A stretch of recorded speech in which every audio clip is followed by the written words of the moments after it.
Carlier Livre. Bonjour Guy. Bonjour Guy. Bonjour Cécile, bonjour Patrick, bonjour à tous. Alors Guy, depuis le début de la matinale, nous parlons évidemment beaucoup des législatives.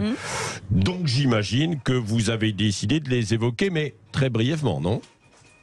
Oui, très brièvement, parce que j'imagine que les auditeurs doivent commencer à saturer. Alors, je vais faire court sur les législatives, comme l'a fait TF1 hier. Je ne sais pas si vous avez remarqué, la soirée électorale s'est résumée à on invite Rachida Dati pour faire le buzz et mettre les téléspectateurs dans un mood comique et être raccord pour enchaîner très vite avec le film Camping 2.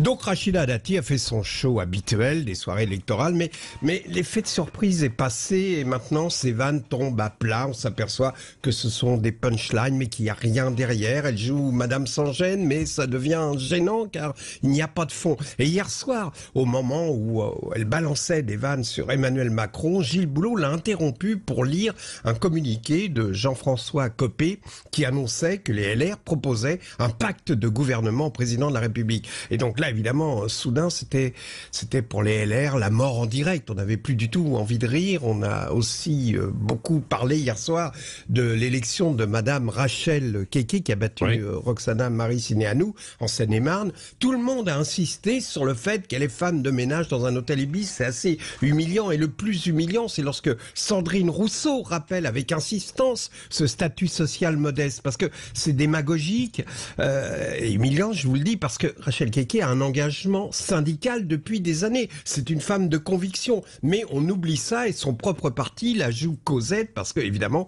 c'est plus vendeur. Mais le plus amusant dans cette histoire, c'est d'entendre les journalistes louvoyer pour être politiquement correct et finir par dire elle est gouvernante. Vous voyez, c'est une espèce d'ascenseur social comme ça, un peu comme les racistes qui emploient l'expression homme de couleur pour pas dire noir, et alors que c'est encore plus raciste sur le fond. En tout cas, la victoire de Rachel Keke n'a rien d'anormal. Elle a battu Roxana Maracineanu, ministre des Sports incompétente, parachutée dans le Val-de-Marne, alors que tout le monde sait qu'elle habite les Hauts-de-Seine, puisque ça a fait l'objet d'un scandale, ce scandale d'un logement social. Vous savez qu'elle a commencé sa carrière politique en étant conseillère municipale à Montrouge, et le maire socialiste du coup lui a attribué un logement social immédiat. Donc voilà, magouille, incompétence, il n'y a pas de surprise au fait qu'elle ait été battue. Et pour en revenir à la soirée TF1, avant d'envoyer le film Camping, ils ont fait un dernier tour au QG de Marine Le Pen, où l'envoyé spécial de la chaîne a déclaré: ici, vous l'imaginez, c'est la fête, les militants chantent et les plus mélomanes d'entre vous auront reconnu.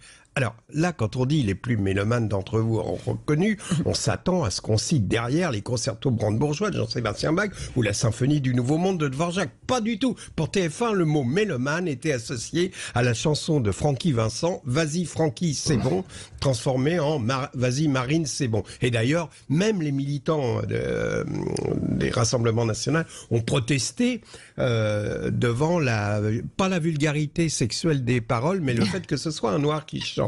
Bon, pour être tout à fait honnête, je voudrais dire que au QG de Monsieur Abad, on a aussi chanté du Francky Vincent, donc c'était la chanson Tu veux mon zizi, mais ça, ils n'ont pas diffusé sur TF1.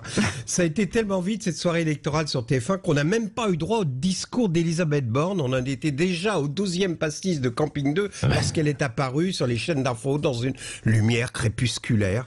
Vous voyez, ce week-end on a battu des records de chaleur, mais malgré ça, Elisabeth Borne est parvenu à rester glacial. C'était une déclaration sans la moindre empathie, un discours de sous-préfecture robotique, anxiogène, sans charisme, sans profondeur, qu'elle a conclu en disant il n'y a pas d'alternative à une espèce de réunion des républicains, et là-dedans, elle incluait évidemment ce qu'on a vu depuis cette semaine de campagne, à savoir François Bayrou et Jean-François Copé. Bayrou, Copé, après on s'étonne si vous voulez, c'est le retour des vieilles canailles, c'est la tournée des vieilles canailles, et on devine évidemment, comme Eric Woerth, qu'ils vont à Macron pour la soupe. Seulement comme dans la chanson de Brel, la soupe qu'ils vont aller manger à l'Élysée est une soupe froide.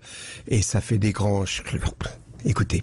Et qui regarde son troupeau bouffer la soupe froide. Et ça fait des grands... Et ça fait des grands... Merci beaucoup, Guy Merci. Carlier. La soupe froide. C'est ce qu'on appelle parler brièvement des législatives. Hein. Oui, je pensais qu'il Ben allait oui, j'ai revenir pas sur eu le d'informations week-end. précises. Ben oui, Ah, j'ai ça. pas eu d'informations sur votre week-end. Sur le week-end de Cécile, vous voulez que je vous donne des informations Non. Ou- Alors oui, ça fera l'objet de la chronique de demain. J'ai ouais. tout ce qu'il faut. Je vous transmets. C'était le grand ménage de printemps. Ouais, Voilà, ouais, je vous exactement. transmets, je Le vous grand transmets. ménage de printemps. Oui, Exactement. allez,